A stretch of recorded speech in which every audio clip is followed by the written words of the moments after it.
Welcome back to Renovation Inspiration, sponsored by Lamps Plus. We just bought this green monster. 3,600 square foot, 5-bedroom home. We're gonna turn into a 3-unit rental.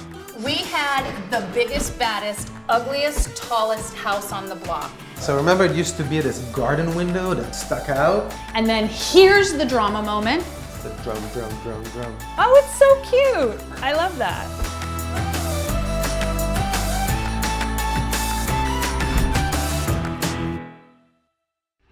We are 20 blocks away from the ocean, so it had to be coastal in its style. One of the biggest trends that we're seeing right now is casual coastal. So we're bringing in a lot of woven elements to it, warm and fuzzy, and a lot of the clear glass that brings back to the beachy feel. Lots of neutral backgrounds so that when you open the door, When you open the door, you can see a lot of the green natural landscaping behind the beautiful blue sky. It's very indoor-outdoor feel. When we first came to the backside of the house, it's just like a janky 2-bedroom apartment. We have another opportunity for a 5-star patio where Lamps Plus will help me decorate this space with comfortable seating. I knew I had termites in the fence, but they also ate up half the patio. So now I need to replace this deck, and that's another $2,000 for the termites. out here on the patio, it's one of my favorite places on the property. We're 20 blocks from the ocean and you get such beautiful sunsets out here.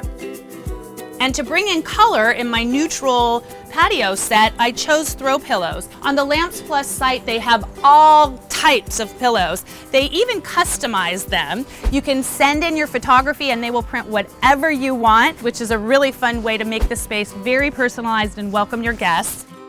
This is the 2-bedroom apartment, which we will also Airbnb. And it previously was connected to the rest of the house, but we'll section that off and we'll have a 2-bedroom, 1-bath apartment up here. The floors are in perfect shape, so there's not much we have to do in this living room on the floors. We'll paint the walls, change out the fixture. I loved the kitchen when I first saw it because it's got a west-facing window and bright sunlight was flooding the space. So we have those beautiful cabinets that are downstairs that are in perfect condition. We're gonna make these white and we'll keep the countertops, and then we'll remove this backsplash as well and do something even a little more funkier that'll tie it all together.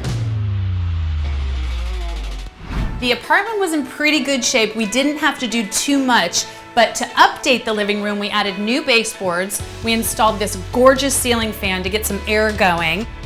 My 4 tips for successful coastal decoration are: 1, to paint all of the walls white and give yourself a neutral background. And then 2, bring in colors from the ocean or the shore, like blues and greens. I also love to include sisal or wicker natural grasses in my environments. And 4, choose a theme, whether it's tropical prints or seashells. Choose something you love from the ocean or the shore. Over here in the kitchen, we really did not want to get rid of these counters because it would have been a lot of money. So we were able to find a really beautiful coordinating backsplash, and we installed a ceiling mounted fixture that speaks to the backsplash and the counter. All the colors work together, all the patterns work together, and I am really, really happy with the way the kitchen turned out. It looks new, it looks fresh, and I think anybody would want to make a meal in here.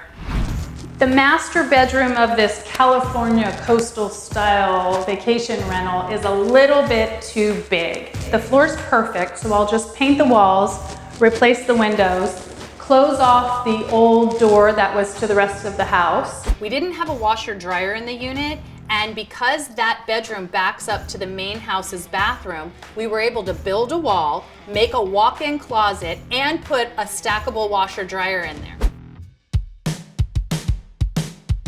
I just love what we did in the master bedroom. In addition to putting up these beautiful graphic curtains, we installed this contemporary ceiling fan so that the guests would be very cool when they're sleeping. We painted all of the walls white, installed the new baseboards, and probably the most clever thing we did in this space was add a wall here so we could have a walk-in closet with our washer dryer.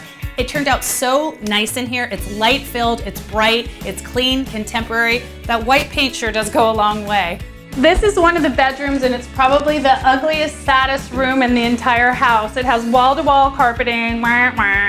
So we'll remove the carpet, match the floor to the rest of the house. I think most importantly is to remove this midget of a fan. It looks like it belongs in a dollhouse. So here that's where we ended up stalling on the floors. That's where Pedro just going right now to pick up the rest of the floor. I was going back and forth on whether we should make all of the flooring the same in the apartment because the kitchen is different, one of the bedrooms and the bathroom.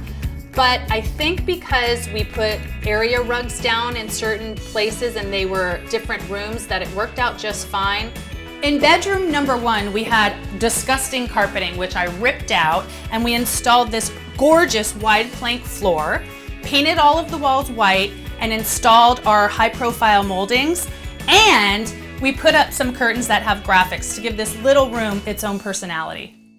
And this is the world's ugliest bathroom. I'm all about personal safety, but I think this is safety bar overkill. There's like tile from another bathroom. This was probably found on the street. Again, we're gonna need to gut this entire bathroom. So we finished the demo. Once again, vanity, mirror, tub, tile. Everything has been stripped out. Somebody dropped their towel onto the tub. Seriously? In the bathroom, we had to do the most work in the entire apartment. It was a full gut job in here. We ripped everything out and installed new tile, this new glass divider, a new toilet, a new vanity. The best bathroom lighting for a small vanity is a combination of lights. And what I like to do is include a ceiling fixture as well as one over the vanity. Side lights on the vanity are your best bet for an even glow, but if that's not an option, you can do what I did here and hang a pendant in front of a mirror. It'll give you that same effect of an even glow. And if space is at a premium for you, consider an electric lighted mirror. It really works great. Thank you for watching the final walkthrough of the Coastal apartment. I'm Lori Dennis, this is Renovation Inspiration, and stay tuned for more episodes coming your way soon.